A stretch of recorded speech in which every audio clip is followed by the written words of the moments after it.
4 أندية مصرية تكتب في عاصمة الإمارات أبو ظبي قصة بطولة جديدة، السوبر المصري.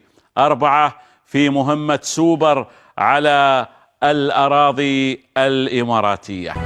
في افتتاح المتحف الكبير في مصر والذي أذهل العالم، فتحت مصر نافذة صوب التاريخ. شاهد العالم كيف أنها بلد لا يتكرر، مجد لا يتكرر. ملوك وزعماء العالم كانوا في حضرة الملوك، أدركوا كيف أن مصر فسرت الأمنيات وكيف على أرضها تسكن الحكايات. مصر وطن يسكنه الخيال. هل تصدق هذا الذي ترى؟ هل تصدق أن التاريخ حي لا زال؟ هل تصدق أن وطنا يسكنه الخيال؟ أن الشمس قد تشرق في الليل، وأن النجوم تباهي بأنها على أرض دون سواها، وأن نهرا قد يغني وشجرا قد يثمر فرحة، أو أن عصرا يباهي على عصر. صدق كل ذلك وأكثر، صدق ما دمت في مصر. ممرات التاريخ تلك عمرها أكثر من 1000 عام. من قال إنها 7 تنساب من معبد رمسيس ذهبا على تلك الأشعة، تحكي حكايا كل من عبروا. يختال المكان بالهرم، بالمعبد، بالتمثال، بالقلعة. فالتاريخ على تلك الأرض ليس مجرد حكايا ماض، هو مجد وعز وفن وصنعة.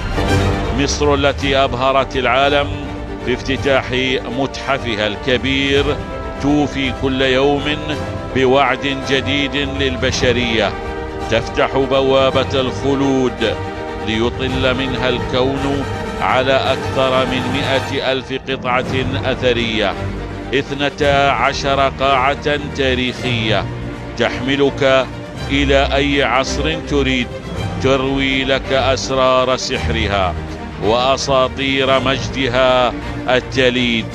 الزعماء والرؤساء والملوك الذين حضروا كانوا ضيوفا على الملوك، يرقبهم خوف من قريب، يرحب بهم رمسيس ويتجول بينهم أحمس. حتشبسوت تدعوهم لزيارة قصرها في الدير البحري. نفرتاري تأخذ بأيديهم في جولة الدهشة. وكليوباترا تخبرهم إنه على تلك الأرض كانت منذ آلاف السنين ملكات. على تلك الأرض تفسرت الأمنيات. في مصر لا تنتهي الحكايات. رفقا مصر بأحبابك، فكل الحكايا مذهلة. لا تسكن الدروب في أي دولة ما يسكن الدرب هنا. هنا تاريخ من حضارة ومن بهاء ومن سنة. هنا في تلك الأرض يتجول الفراعنة حولنا. في مصر وفي مصر وحدها ستفهم وتعي كيف شدت أم كلثوم: وعدونا فسبقنا ظلنا. نعم، هنا قد تسبق الظل، قد يجاور الليل النهار، قد تتكشف في وادي الملوك كل الأسرار. تلك الأرض يسكنها الكبار. لا تصدق إنه لا حاجة لليوم بالتاريخ. هل رأيت يوما شجرة دون جذور؟ هل رأيت والشمس قد غابت أي أثر للنور؟ مصر سيدة الدنيا، بيدها مفاتيح الحياة، محور الكون مصر، كيفما دارت يدور.